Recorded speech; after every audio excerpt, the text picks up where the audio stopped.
Alhamdulillah, tadi kita dengar surah Al-Qari'ah, yang mana kita tahu surah itu menunjukkan tentang ciptaan Allah SWT, ciptaan tentang neraka. Dalam surah ni ada kisah dia sebenarnya. Pada satu ketika Rasulullah SAW bersama dengan para sahabat sedang makan, bercerita tentang agama. Masa tengah Rasulullah makan, tiba-tiba Rasulullah terberhenti kerana datangnya Malaikat Jibril alaihissalam. Malaikat Jibril datang menurunkan ayat surah Al-Qari'ah. Dalam surah tersebut telah diceritakan tentang kejadian neraka Hawiyah. Maka Rasulullah SAW bertanya kepada Jibril alaihissalam, "Wahai Jibril, macam mana keadaan api neraka tersebut?" Jibril alaihissalam mengatakan api neraka tersebut berwarna hitam gelap pekat. Jadi Rasulullah SAW tanya lagi, "Wahai Jibril, aku ingin bertanya satu soalan. Kepada siapa Allah ciptakan neraka Jahannam?" Jibril diam, senyap. Kali kedua Rasulullah tanya lagi, "Wahai Jibril, katakan pada aku, kepada siapa Allah menciptakan neraka Jahannam tersebut?" Jibril diam lagi. Sehinggalah ketiga kalinya Rasulullah bertanya. Maka turunlah wahyu daripada Allah SWT meminta supaya Jibril menjawab pertanyaan kekasihnya Rasulullah SAW. Saat Jibril berbicara kepada Rasulullah, "Wahai Rasulullah, kekasih Allah, untuk pengetahuan engkau, neraka Jahannam ni telah diciptakan oleh Allah untuk umatmu." Bila dengar je perkataan umatmu, Rasulullah terberhenti makan. Sedangkan waktu ketika tu Rasulullah ni duduk bersama para sahabat tengah bersukaria. Nak kata bersukaria bukanlah gelak ketawa macam tu, tak.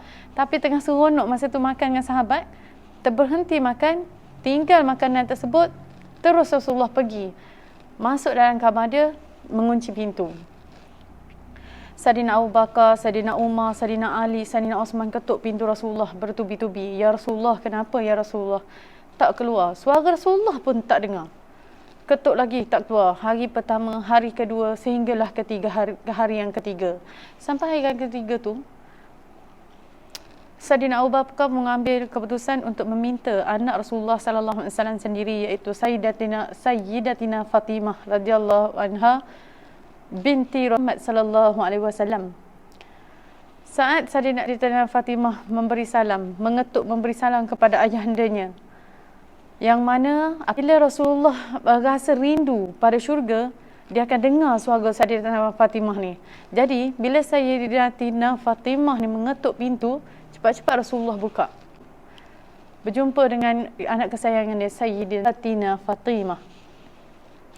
Bila pintu terbuka, Sayyidatina Fatimah ni terkejut tengok ayah dia dengan kurus, cengkung. "Ya Rasulullah, apa yang berlaku?" dia kata.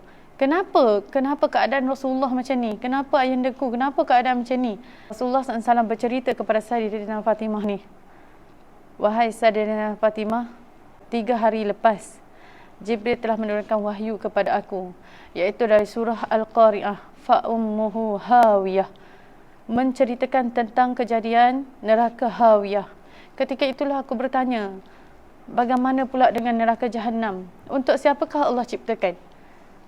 Bila dengar jawapan Jibril untuk umat aku terkejut sebab Allah ciptakan Jahannam itu untuk umat aku. Sayyidatina Fatimah bertanya, "Jadi ya Rasulullah, apa yang engkau lakukan?" "Aku duduk dalam bilik ni selama 3 hari 3 malam tak makan disebabkan aku beribadah kepada Allah untuk memohon ampun untuk umat aku." Masya Allah, baiknya Allah jadikan Rasulullah SAW, Rasulullah pula yang semayang taubat, Rasulullah pula yang mohon ampun untuk kita, sedangkan yang melakukan kesilapan itu adalah diri kita sendiri.